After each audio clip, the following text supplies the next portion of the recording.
Okay, welcome to the deep dive. All right, so today we're we're going to do a deep dive into the 2024 Nuclear Workforce Assessment. Okay. So think of this as your shortcut to understanding all the people who power, both the civil and defense sides of the nuclear sector. Wow. And what's really great about this assessment is that it's all based on data that's directly sourced from the major organizations involved. That's right. So it's not just the operators, but, the people who are developing, even the Ministry of Defense and their partners. So what we're looking at here is a really current and detailed picture. Yeah, I mean, this is really valuable because, like you said, it's data straight from the source. Yeah. And, it's not just estimates. It's not outdated information. It's a really powerful insight into what's actually going on. Right. Okay, so our goal today is to try and, extract the most important insights from this report for you, the listener, so that you can grasp the key trends and figures without, getting overwhelmed by the sheer volume of information. And one of the big findings right off the bat is that the overall nuclear workforce has seen a pretty substantial increase.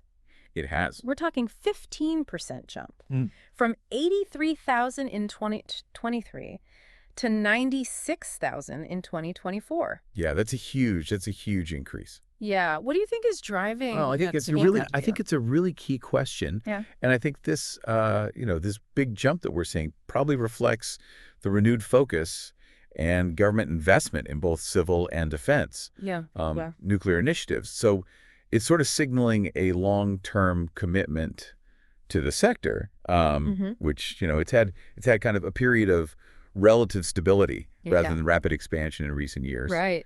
And we're seeing that growth coming from two main areas. So about 57% is from expansions within organizations that contributed data in both 2023 and 2024 with, the defense nuclear side playing a big role there.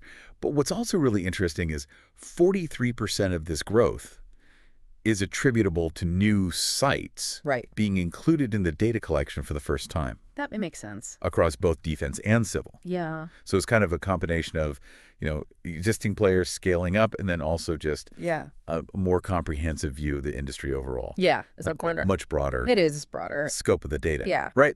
So now let's look at how that workforce is actually divided. So the report tells us that the civil sector remained larger than defense in both years, but the gap is narrowing.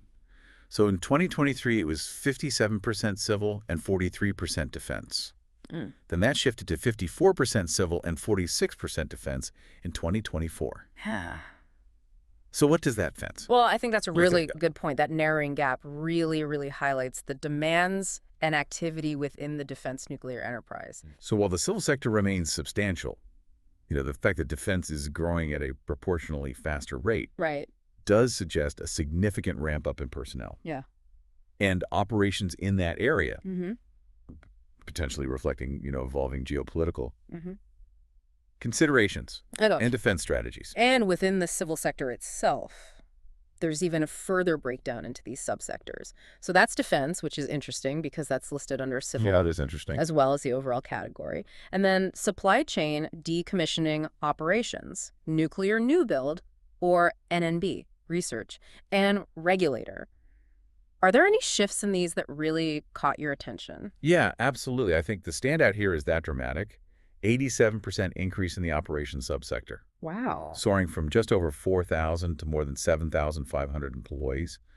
And, the report directly links this surge to the inclusion of new civil sites. That makes sense. In this year's data. Yeah. We also saw a more modest 7% increase in decommissioning, which makes sense given the ongoing work at various sites. Interestingly, there were small decreases in both research and regulator. Okay. And this might suggest a prioritization of, really getting these existing and new operational sites running. Yeah. And perhaps a near-term focus away from. Yeah. Significant expansions in pure research or regulatory bodies, although we need more data over time to confirm those trends. Yeah.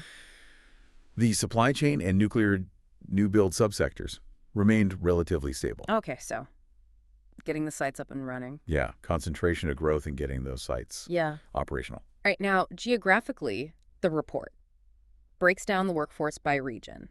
And it seems like most areas experienced some level of growth. Yeah. So where were the most significant increases? The East region saw the most substantial jump at 29%. Wow. Followed closely by the Northwest at 17%. Okay. And then the no-set region category, so NSR, Yeah. also at 17%. Yeah.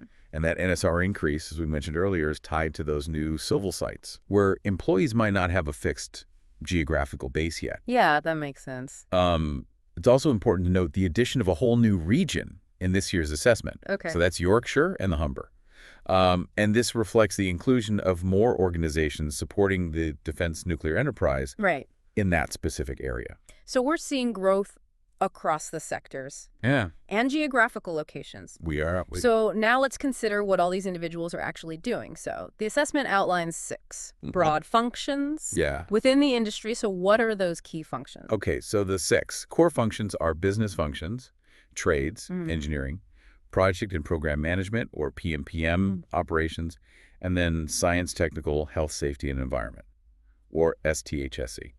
Okay, so have we observed any notable changes in their relative proportions? Yeah, so business functions continue to represent the largest segment of the workforce. However, a really significant shift is that engineering has experienced substantial growth, and it's now overtaken trades to become the second largest function. Okay.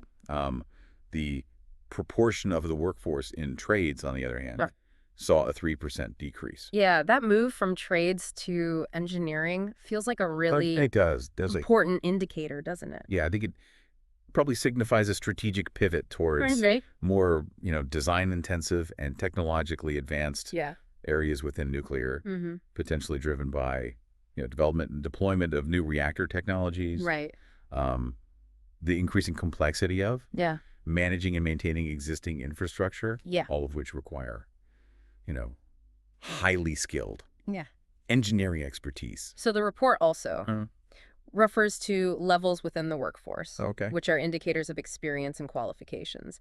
And it ranges from level 1 to 8. So what's the general distribution we're seeing across? But the distribution across the levels has remained pretty consistent between 2023 and 2024. However, we are seeing a slight increase in the proportion of employees in those mid-career levels.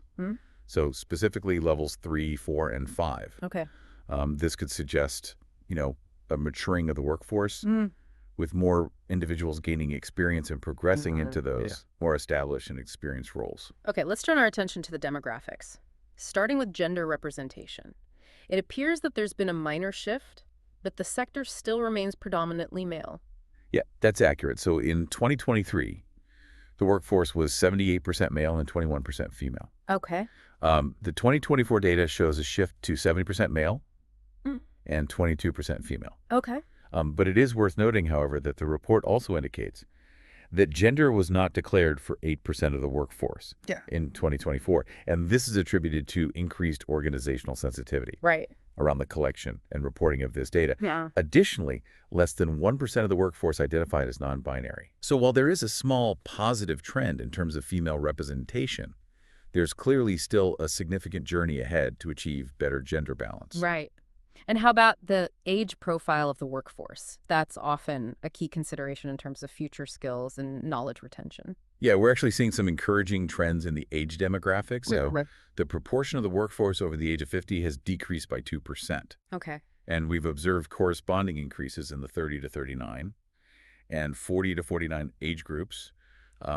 Perhaps most notably, the number of employees under the age of 20 has almost doubled since 2023.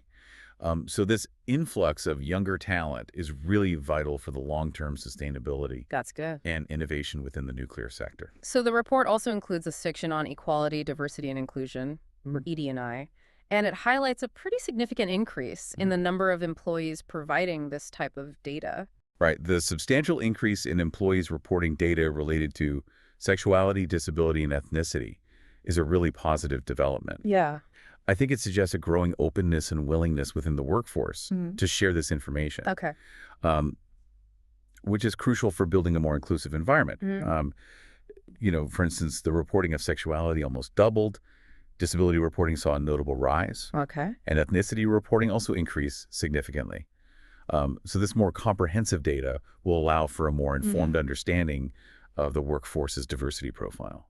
So focusing on sexuality, what were the key findings in that area? Okay, so the data revealed a slight decrease in the proportion of employees identifying as heterosexual, coupled with an increase in the number of individuals selecting prefer not to say. Okay. Interestingly, there was also a noticeable rise in those identifying as other sexual orientation. The report rightly points out that in the absence of a national benchmark for comparison within the nuclear sector, it's challenging to really interpret these shifts beyond indicating a greater level of disclosure. And regarding disability, what changes were observed? Well, the proportion of employees identifying as disabled increased from 5.6% in 2023 to 8.5% in 2024. Okay. While this is a positive step forward, the report also highlights that this figure is still lower than the national average employment rate for non-disabled individuals, indicating an ongoing area where further progress can be made. Okay. And the assessment also collected ethnicity data both at a regional and national level? It did. So what were the key takeaways from this information? Okay, so at a regional level, the report indicates that while white representation is consistently high within the nuclear sector across all regions, it tends to be lower than the average white representation in the general population of those specific regions. Interesting. So conversely, the representation of individuals from Asian British and Black British backgrounds is generally lower in nuclear roles compared to their representation in the regional workforces. And in some areas, their presence in the nuclear sector is minimal. Okay. The preferred not to say category for ethnicity was also notably high in certain regions, such as the Southwest. Okay. Yeah. And when we look at the national ethnicity data? The national data paints a picture of a significantly more ethnically diverse population compared to the nuclear workforce in both 2023 and 2024. So white representation is lower nationally, while the representation of individuals from Asian British and Black African, Korean, Black British communities is considerably higher nationally than their representation within the nuclear sector. So this really underscores the need for, focused efforts to enhance ethnic diversity within the industry to better reflect the broader national demographics. Okay, let's move on to recruitment. The report provides some figures for new hires in 2024. So what do those numbers tell us? Okay, so in 2024, there were 8,768 new recruits. Okay. Into the nuclear sector. Yeah. With a breakdown of 3,674 in the civil sector and 5,092 in defense. Okay. It's worth noting that defense recruitment data wasn't available in the 2023 report, but civil recruitment in 2023 was approximately 2,507. Okay. Of the 2024 recruits, the majority, 7,615, were experienced hires, with 1,151 entering through trainee pathways, which includes 690 apprentices and 461 graduates. Okay. And what about the gender trends in recruitment? Are we seeing any shifts in the types of roles that women are? Well, men still constitute the majority of new recruits across all functional areas, and women are still primarily recruited into business functions. There are some positive indicators. So the proportion of women being recruited into engineering and project and program management roles saw increases in 2024 compared to 2023. Okay, good. However, this was balanced by decreases in female recruitment in areas such as operations and trades. The report also points out that female representation varies across different experience levels, indicating a complex dynamic that requires further examination. The assessment also looked at leavers. So individuals who left the nuclear workforce. And the reported numbers saw a pretty big increase between 2023 and 2024. They did. So what's the explanation for that jump? The report clarifies that the substantial increase in reported leavers, from around 3,000 to over 6,000, isn't necessarily indicative of a dramatic surge in people leaving the sector. Instead, it largely reflects improvements in data collection processes, particularly within the defense sector, which has provided a much more comprehensive picture of workforce turnover in 2024. So overall, leavers accounted for approximately 8% of the total workforce. In 2024, when we examine leavers by age, in 2024, those under 20 had the lowest proportion of leavers within their age group. While the over 60s had the highest proportion leaving. at around 20%. Yeah. So this higher rate among older workers likely reflects retirements. Makes sense. Turning to training, it appears the data in this area was somewhat limited. Yeah, that's right. Not all organizations provided complete data sets on training activities. Okay. However, the report does present the overall numbers of individuals in training for both 2023 and 2024, as well as the number of trainees who were recruited in 2024. Okay. It's important to note that the majority of the training data received came from defense-related organizations. Mm-hmm. The report also indicates the types of qualifications being pursued by those in training, such as apprenticeships and degrees, highlighting the formal routes for skills development within the sector. So finally, let's delve into the demand section, which looks at future workforce projections. So what's the overall outlook for the coming years? The overall projected workforce demand for the nuclear sector is significant, reaching an estimated 120,000 individuals by 2030. Wow. However, a particularly interesting aspect is the diverging demand profiles for the civil and defense sectors. Right. So defense demand is projected to increase its share, considerably reaching 55% of the total by 2030 and 66% by 2040. Okay. With a corresponding proportional decrease in the projected demand for the civil sector. Right. Within the civil sector itself, we're anticipating a decrease in demand of the operations subsector, likely as some existing power plants move towards decommissioning, and an increased demand in the decommissioning subsector itself. Regionally, the Southwest and Northwest are projected to have the largest workforce demand profiles. Interesting. And how does the future demand break down by those different functional areas? Well, business functions. Engineering and trades are projected to have the highest overall volume of workforce demand in the coming years. Okay. We're seeing a significant increase in demand for both operations and engineering between 2025 and 2029. Interestingly, this is followed by a projected decrease in demand for operations and trades from 2041 onwards. What's also notable is that in 2024, the reported demand for operations and engineering was actually lower than the current workforce numbers in those areas, potentially indicating a current supply that meets or exceeds immediate demand. Conversely, business functions, engineering, project and program management, and STHSE all show increasing demand over time, with engineering having the highest projected growth in demand.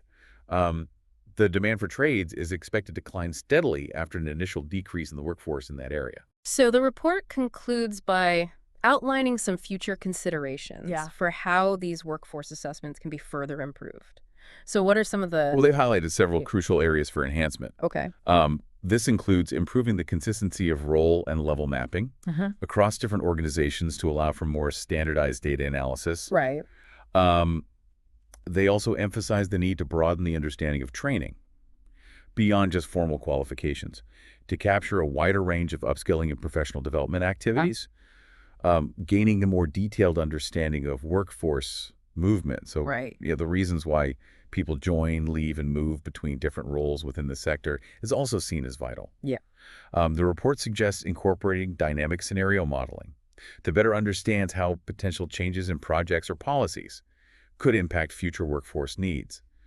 And finally, they underscore the importance of developing deeper insights into critical skills that are difficult to recruit or retain, and strengthening the understanding of workforce capacity within the supply chain. Okay, so to bring everything together, what would you say are the most critical takeaways I think from this deep dive? We've seen a significant overall growth in the nuclear workforce, accompanied by a notable shift in the balance between the civil and defense sectors, with defense experiencing more rapid expansion. The demographics are evolving, particularly with a growing influx of younger individuals.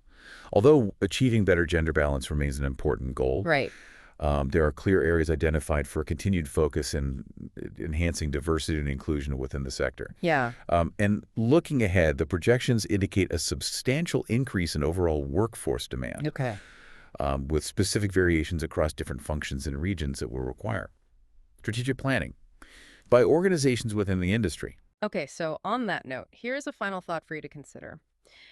Given the projected surge in demand, especially in vital areas like engineering and the current workforce levels, what do you think are the absolute most crucial steps that need to be taken right now to ensure a suitably skilled and readily available nuclear workforce in the years ahead. It's a question that has significant implications, and we encourage you to explore the full report for a more comprehensive understanding and to consider the wider implications of these trends for both the energy and national security landscapes. Thanks for joining us on the Deep Dive.